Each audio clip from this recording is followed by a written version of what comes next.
quick project and make this black walnut serving board. Before I get started, I'd like to ask that you like this video and subscribe to my channel. This board right here is our inspiration. We're going to change out the handles a little bit. I'm making this for a local coffee shop. With that being said, let's get going. The board here is actually a pretty simple piece, but yet it's very sturdy for the customer. 3/4 inch sides where they're actually going to hold the weight where the handles are. I did 1/2 inch pieces on the front and the rear of the piece just to kind of make it look a little more slim. And the bottom is nice and flush. If you take a look right here, this is 1/2 inch in the bottom. This is 3/4 inch in the top. We have a slight rabbet. I'll show you how we do that in the router table. This is a pretty straightforward yet strong design that's going to stand the test of time. When we're gluing this together, we're going to use Tight Bond of the water resistant version, just so it lasts as long as possible for the customer, which should be their life. To start with, we're going to joint one edge of this board so it's nice and flush. Then we're going to go and we're going to cut it down to 5 1/8 of an inch wide, which is going to be the bottom of the piece. The portion that's going to be left over, we're going to cut 1.5 inch wide strips.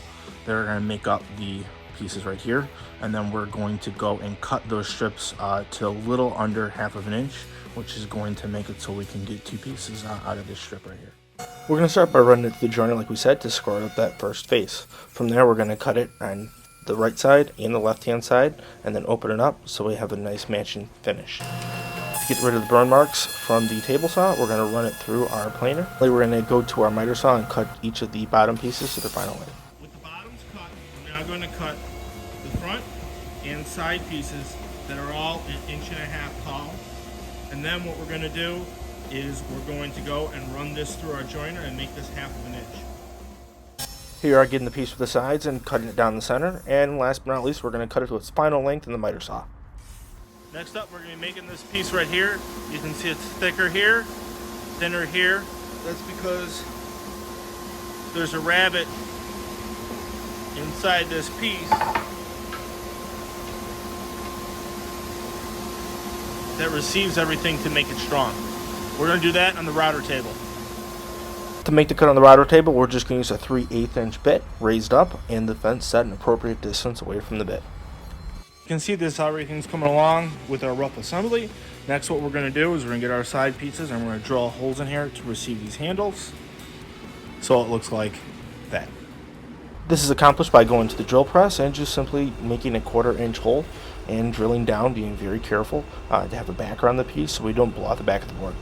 Next up, we're going to make this little recession right here that the screws are recessed into for the handles. To do this, we're just going to get our countersink, have it set to the depth we desire, hold it, and just go through until it stops in the collar, take it out, and voila, we have our recession. For assembly, we're just going to go and sand off all the parts real good because after we assemble it, it's going to be very hard, if not impossible, to sand the inside pieces. With all our parts laid out, we're going to glue everything up. We have Tight Bond 3, which is a waterproof wood glue. It's something that's going to last a long time and hold this project together for probably 100 years. So we're using that. This is going to be used as a serving platter, so it's going to be exposed to moisture and things like that in a coffee shop. So for those reasons, we want to make sure we use something waterproof, and that's why we're using this. All we're going to do is we're simply going to go and we're going to apply it on all the edges and glue it together. When we glue it together, to hold it in place till the glue cures, we're just going to use a pin nailer brad gun.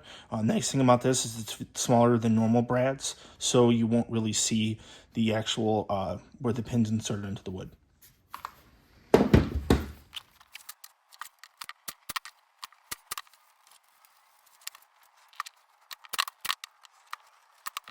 To finish the project, we're going to use mid-wax tung oil. Apply it with a foam brush and wipe off the excess with a cloth rag. Got it here. Let's put it on. Let's see what it looks like. With everything dried up, we're now going to put our hardware on and finish up the project.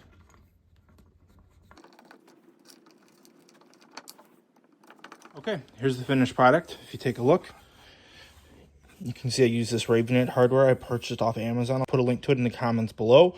For, I think, a 20 pack, it was $19.99, so it was pretty reasonable. This is the final project. It came out. You can see our nice recessions right there for the screw holes. The bottom looks great. And like I showed you a little bit ago, this was finished with tung oil.